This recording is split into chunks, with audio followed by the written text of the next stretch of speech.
I knew the moment I pulled into the circular drive of my parents' perfect Vancouver home that I was walking into a trap.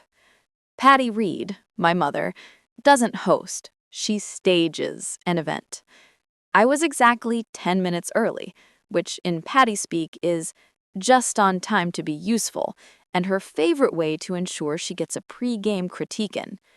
The front door was, naturally, unlocked.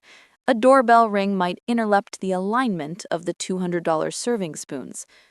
"Evie, is that you?" Her voice drifted from the dining room, sharp as a tack and utterly devoid of warmth, the sonic equivalent of a passive-aggressive side-eye. "Yes, Mom, it's me." I adjusted the collar of my charcoal blazer, the professional armor I'd worn specifically to fend off comments about my physique, and followed the sound. The dining room was a gallery of precise, expensive discomfort. Waterford crystal glittering, linen napkins folded into swans, and my mother adjusting a perfectly placed teaspoon as if it had personally insulted her lineage. "You're early," she stated without looking up. "Chloe and Liam aren't here yet. I thought you might need help." She finally gave me the once-over, her eyes lingering on my midsection with a familiar, suffocating disapproval that made my chest tighten. "The navy is nice, but did you remember that new dress I sent? The emerald one? It photographs better." Before I could manufacture a neutral response, my father, Stephen, emerged from his study, eyes glued to a vintage car forum on his phone. "Evie's here?" He offered a distracted, gentle smile. "Hey, kiddo." But the moment was shattered by the sound of expensive heels clicking rapidly on the hardwood floor and a voice dripping with calculated enthusiasm. "We're here!" Chloe, my younger sister, burst into the foyer, radiant in a silk jumpsuit that looked straight out of a $5,000 Instagram ad.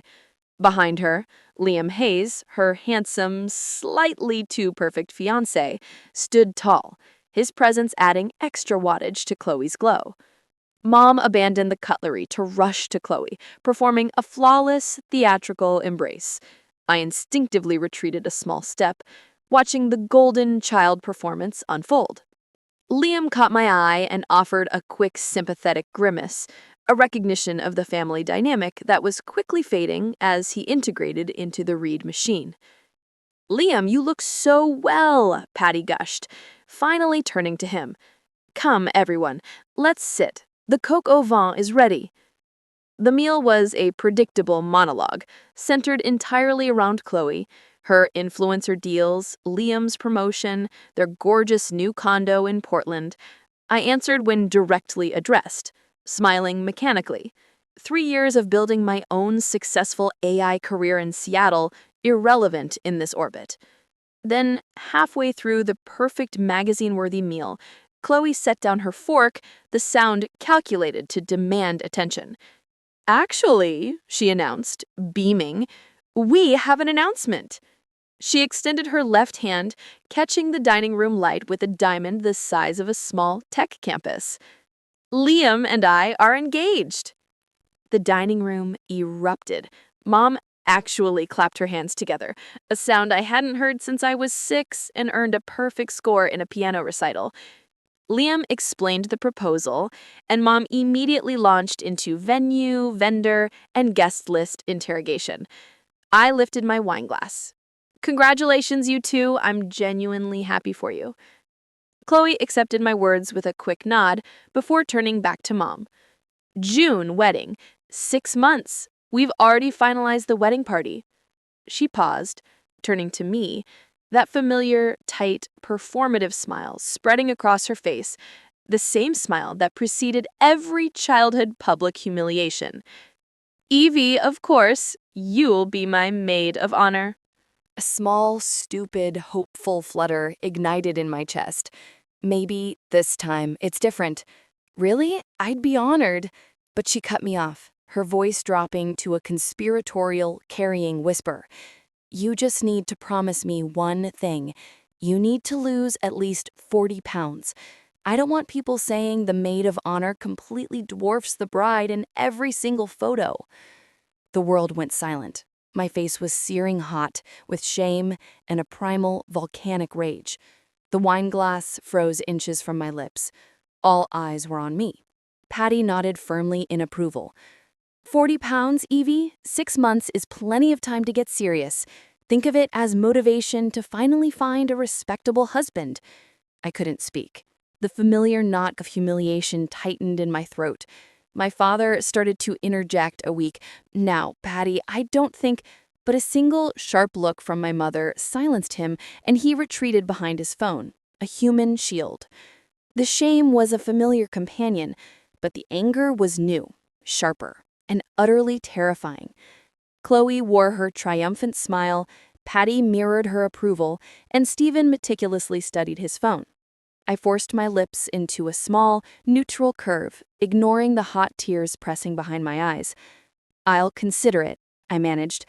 "Don't just consider it, Evie," Chloe chirped. "Commit! This is my wedding." I took a large gulp of wine, the taste suddenly bitter, and a silent, furious vow formed in my mind. The taste of that humiliation, of that conditional love, was the last drop I would ever swallow. I drove the 2 hours back to Seattle in a red haze, the tears finally coming hot and furious, blurring the familiar stretch of I-5. For a split second, the old habit of appeasement whispered, "Just call and decline the role." But as I sped toward the city, a different, colder resolve took root. I glanced at my reflection in the rearview mirror, the woman who had built a successful career in a brutal industry, the woman who commanded a team of AI developers. What if I used that same strategic mind, that same focus, not for their validation, but for my own absolute, undeniable self-reclamation? I pressed the accelerator, leaving Vancouver and their expectations behind. Later that night, in the quiet solitude of my minimalist apartment, the word 40 pounds echoed like a taunt. I grabbed my laptop, opened a hidden folder named Family History, and clicked through the digital remnants of my life. The pattern was horrifyingly obvious. In every group photo, I was subtly shifted backward, positioned slightly behind Chloe while she leaned forward, or half obscured by a potted plant. Mom's voice, a lifetime of subtle suggestions, filled my head. "Evie, honey, stand back a little. We need to show off Chloe's dress. Evie, move to the side. You're blocking the light." I closed the folder and walked to my bedroom, pulling out a worn, leather-bound journal from under a pile of coding manuals. Inside were the adolescent records of 1,000 tiny, appearance-based cuts. October 12th, age 15. Aced my state science competition. Called home excited. Mom asked if I'd outgrown my dress yet. Chloe got a new designer handbag the next day for being supportive. February 20th, college. Called home about my internship offer at Amazon. Mom's response, "That's wonderful, but Liam's sister just lost 15 pounds for her wedding. Have you started thinking about that?" It wasn't just insensitive. It was a systematic, calculated erosion of my self-worth designed to keep me compliant and in the shadow necessary for Chloe's spotlight. Patty Reed, the master curator, and Chloe, the shining, competitive foil, and Stephen, the ghost dad who hid behind his phone rather than stand up to either of them, and me, the designated disappointment, the required shadow. 6 months until the wedding. 6 months to achieve their superficial demand or suffer another public execution. 6 months I could spend crash dieting, damaging my metabolism, and confirming their control. I stood in front of my bathroom mirror, looking past the critical ghosts of my family. The woman staring back was intelligent, independent, and capable of building complex AI models. She deserved a transformation driven by power, not punishment. I opened the laptop again and dove into research. Not fad diets or quick fixes, but legitimate, sustainable physiological change. Nutritionists, endocrinologists, and studies on functional strength. I spent 3 hours in a hyper-focused analytical spiral, emerging with startling clarity. This isn't about their wedding, it's about my life. The next morning, I made 2 critical calls. The first was to my doctor for a full physical. The second was to Mia Rodriguez, a personal trainer known for her intense, science-based approach. I want to train, I told her, my voice firm. I want to be stronger, healthier, and utterly unshakable. The weight loss is secondary. Mia's voice was warm with approval. Finally, she said, when do we start? Yesterday, I answered without hesitation. That afternoon, I created a vision board. Not with pictures of size 0 dresses, but with images of powerful female athletes, articles on muscle density, and quotes about personal agency. I opened a new savings account labeled the Evie Project and transferred a substantial sum. This was an investment in my own sovereignty. Within weeks, a routine solidified, brutal mornings with Mia, where I learned to appreciate the astonishing capabilities of my body, lunches where my colleagues noticed the sharp, new energy I brought to the room, evenings spent mastering clean, sustainable nutrition. Your lift is skyrocketing, Mia praised. After our 20th session, you've added 15 pounds to your squat. It feels good, I admitted, surprised by the genuine physical satisfaction. By the 1-month mark, I'd lost 8 pounds, not through starvation, but through consistent, focused effort. My clothes fit differently, but more importantly, my posture did.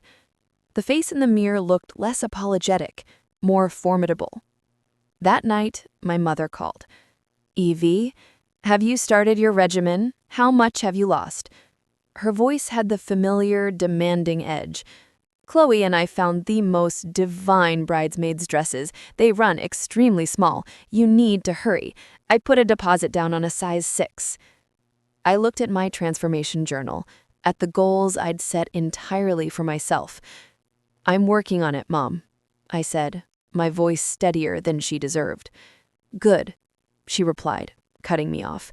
Don't disappoint us. After she hung up, I added her words to the journal. Evidence of a lifetime of conditional love. Fuel for the journey ahead. I won't disappoint myself, I promised my reflection. Not this time. 3 months into my project, the scale became my enemy, showing the exact same number for the 12th consecutive morning, 22 pounds down. Not the 40 Chloe demanded, and I'd hit the infamous plateau. My phone buzzed. Patty. Again. I let it go to voicemail. Minutes later, the message arrived. Evie, I need your current measurements. Chloe and I selected the final dress style, and the boutique needs them in 2 weeks. They are very, very fitted. I'm forwarding the design sketches now. Call me immediately. My phone pinged with images of satin nightmares, of cinched waists, and exposed backs, perfectly calculated for humiliation. Another text followed, this one from Chloe. Mom showed you the dresses. Remember, only 3 months left. #motivation, #sisterly love. I set the phone down, grabbed my car keys, and drove straight to the worst fast food place I could find. Inside my apartment, I spread my rebellion across the coffee table. A large pepperoni pizza, a box of garlic knots, and a huge chocolate milkshake. I raised a slice halfway to my mouth, the scent of grease and sugar, a tangible middle finger to months of discipline. My eyes landed on my running shoes by the door, scuffed and worn from hundreds of miles. 22 pounds. Not for nothing. I lowered the pizza, stared at the shoes, stared at the untouched grease. They aren't doing this to me, I whispered to the empty room. I'm doing this for me. The entire pizza went into the garbage, untouched. The milkshake followed down the drain. 10 minutes later, I was running through the park until my lungs burned and my thoughts quieted to a single, powerful mantra. Mine. This life is mine. The next evening, my phone lit up with a video call request. Patty and Chloe. I considered ignoring it, but a new, cold resolve steadied my finger. I pressed accept. Their faces appeared, side by side, perfectly framed. Finally, Mom said, her eyes immediately scanning my apartment. "That dreary gray on your wall is simply awful. It makes the space look half the size." "Thanks for the interior design tip," I said, keeping my voice utterly flat. Chloe leaned into the camera, demanding, "So, the dress boutique needs measurements. How much have you lost now?" My mom's voice sharpened. "Numbers, Evie. We need specifics. Step on your scale right now. We can see."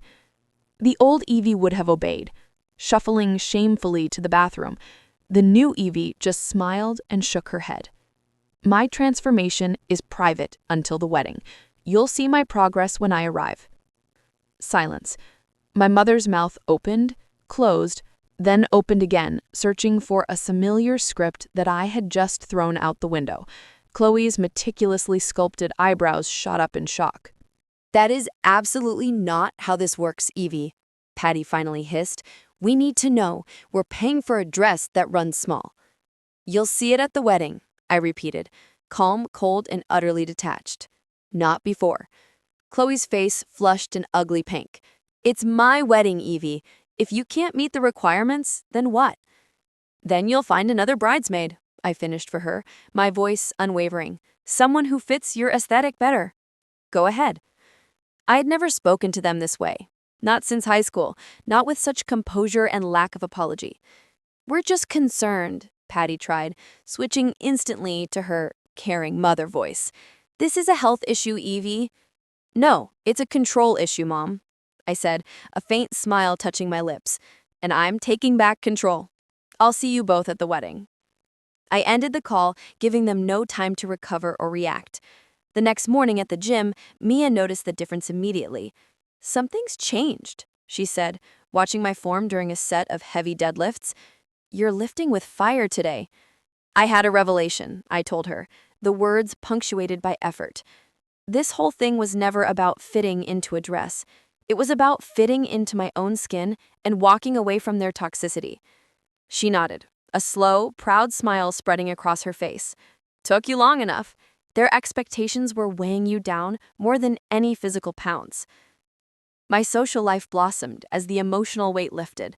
I started saying yes to happy hour, laughing with colleagues over mocktails, sharing my sister's ultimatum as an absurd anecdote rather than a source of shame.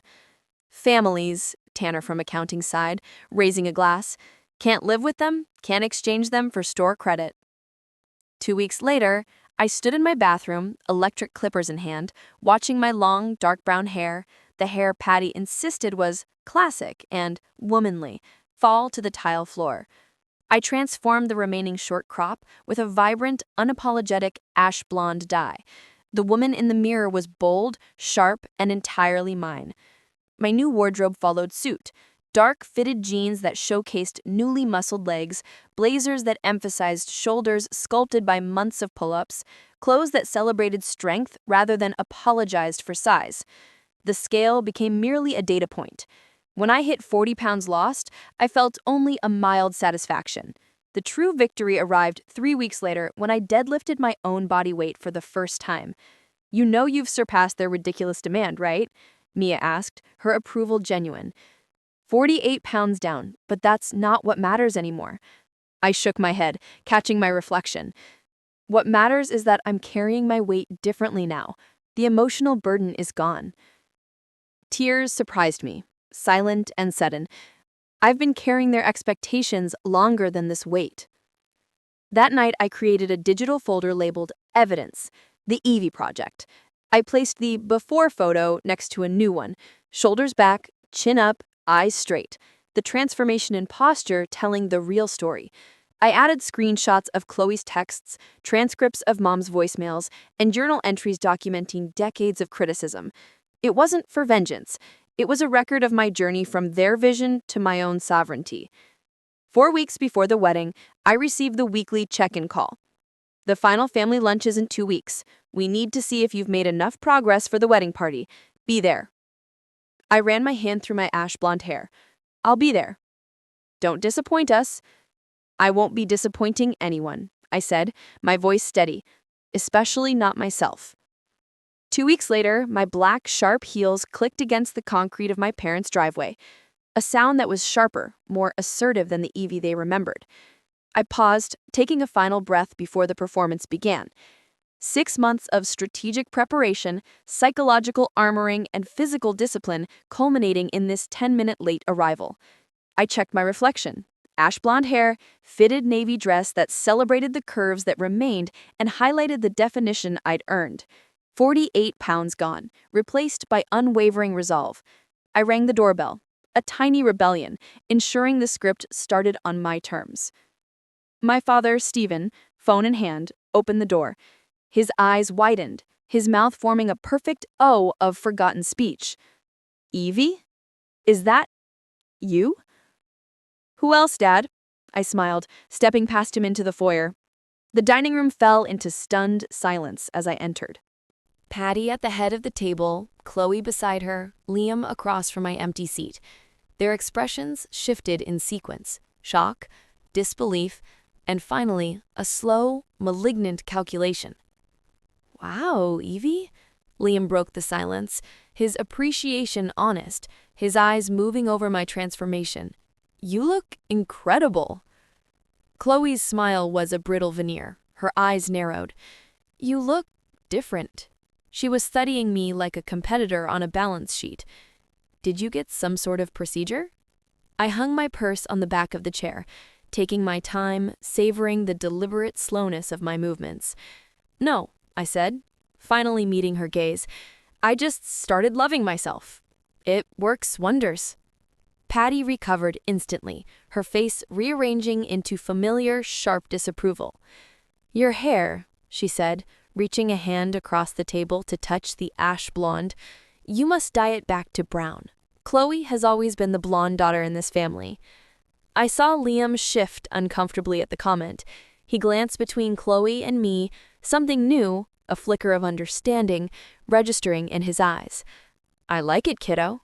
My dad offered weakly, but Patty's sharp glares silenced him immediately, forcing him back to the safety of his phone. Thank you, Dad, I said, my voice clear and light, ignoring the rising tension from the rest of the table. I watched Chloe's knuckles whiten around her water glass as Liam continued to look in my direction. For the first time, I saw the jealousy naked on her face, not veiled by teasing or concern, just pure, acidic envy. This was the moment of realization.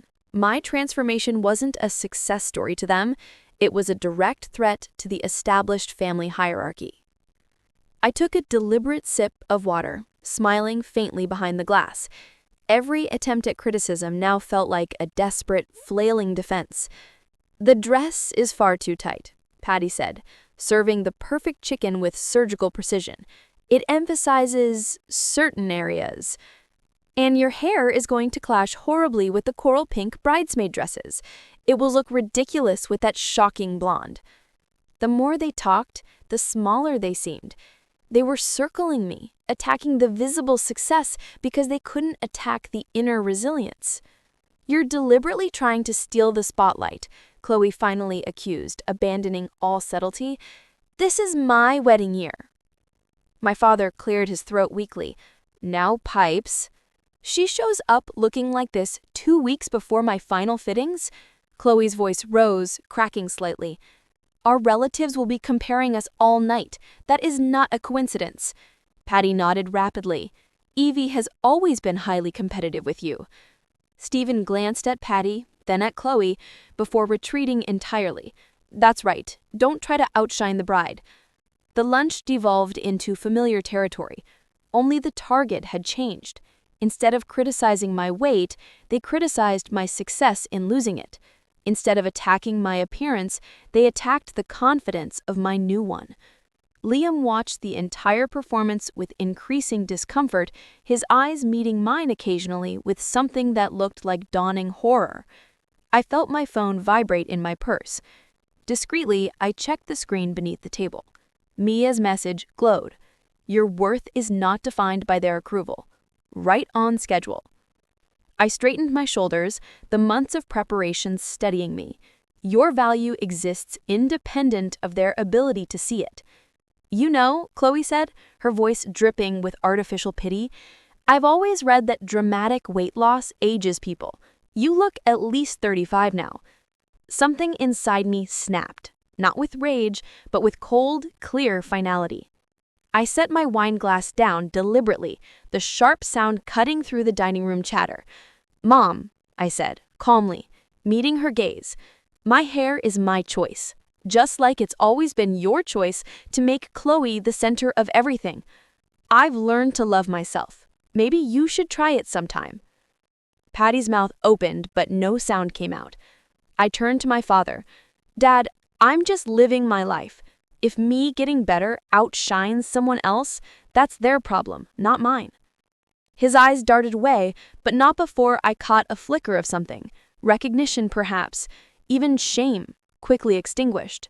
Finally, I faced my sister. "Chloe, you're right." I lost 48 pounds, and you know what? The heaviest weight I dropped was this family's toxic expectations.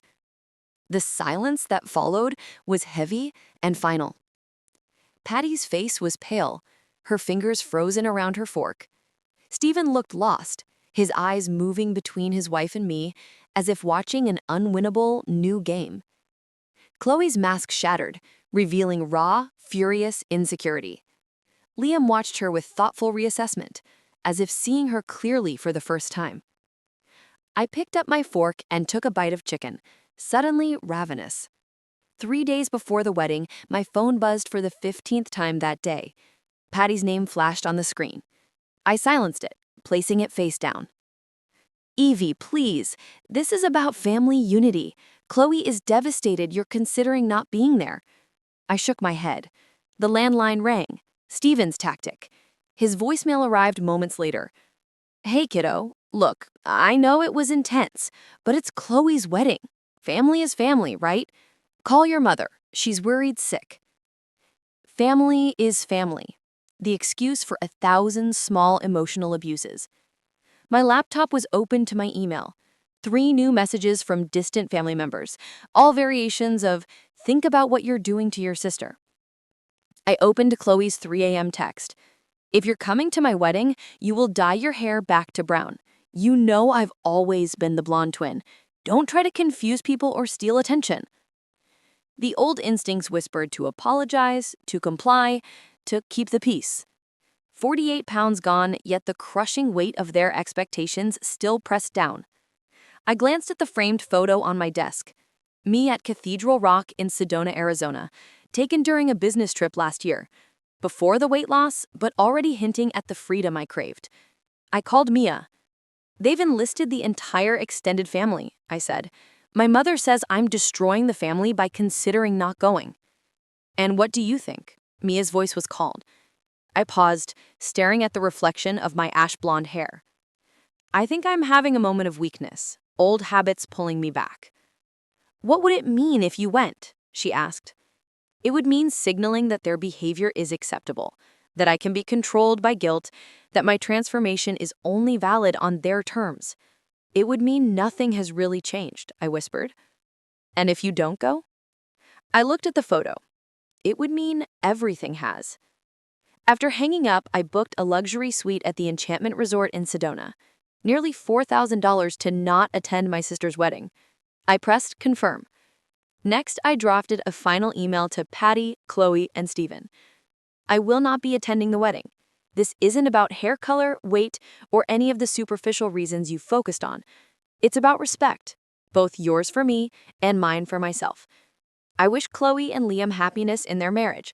I'll be taking time for myself this weekend. Please don't contact me further about this decision, as it's final. Evie." No justifications, just a boundary. I pressed send and powered off my phone. 3 days later, I stepped out of my rental car in Sedona. The air smelled of juniper and freedom. My hiking guide met me the next morning for a sunrise tour. I hiked Cathedral Rock, reaching the saddle just as the sun painted the red rock formations in blazing gold. I asked a fellow hiker to take my photo, standing tall, arms outstretched, but in a body transformed by strength. I posted the image to Instagram with a simple caption, "Rediscovering joy in Sedona." No mention of weddings, family, or weight loss. Just me. By the afternoon, my post had collected dozens of likes. "You look amazing. Wait, Aren't you supposed to be at your sister's wedding? I didn't respond. I posted another photo and another, each one capturing a moment of confidence and self-celebration. On Chloe's wedding day, I placed my phone in the room safe and spent the day completely disconnected. My absence spoke volumes that my presence never could. Sunday morning, preparing to check out, I retrieved my phone. Notifications flooded the screen. As I settled the bill, the first email appeared, from Aunt Carol, Patty's sister, who had always been slightly outside the drama. Subject line, "What you missed." I opened it. "Evie, you didn't come. It was a disaster. Chloe was furious, arguing with Liam right at the reception. People kept asking, where is the bride's gorgeous sister? Your mother looked livid with embarrassment. I think you made the right choice." I sat back feeling nothing but profound, clean relief. My victory wasn't in showing up transformed and watching their reactions. It was in claiming my worth without needing their witness. Back in Seattle a week later, I stood by my window. The same city skyline, a completely different woman. I opened my journal. "I didn't lose weight to be loved," I wrote. "I lost weight to escape the people who made me feel unlovable." My phone buzzed with a text from Mia. "Celebration dinner tonight? Canless?" "Absolutely, I'm buying." I laughed, realizing how rarely I had genuinely laughed during family gatherings. Later, at the candlelit table, Mia raised her glass. "To freedom." "To boundaries," I countered, clinking my glass against hers. 2 days later, a distant cousin messaged me on Instagram. "You look amazing. What's your secret?" I smiled, typing thoughtfully. "Learning that health starts with loving yourself enough to walk away from people who don't." I posted my own before and after photo, the transformation of my posture and my eyes. Beneath it, I wrote, "The heaviest weight we carry isn't on our bodies. It's the expectations of those who can't celebrate our light." Was leaving in silence, letting them stew in their own jealousy, the better move? Let me know in the comments. As responses flooded in, mostly from women with their own family stories, I felt connected, finally. This journey was never just about weight. It was about finding the courage to choose myself. And in that choice, I finally found peace.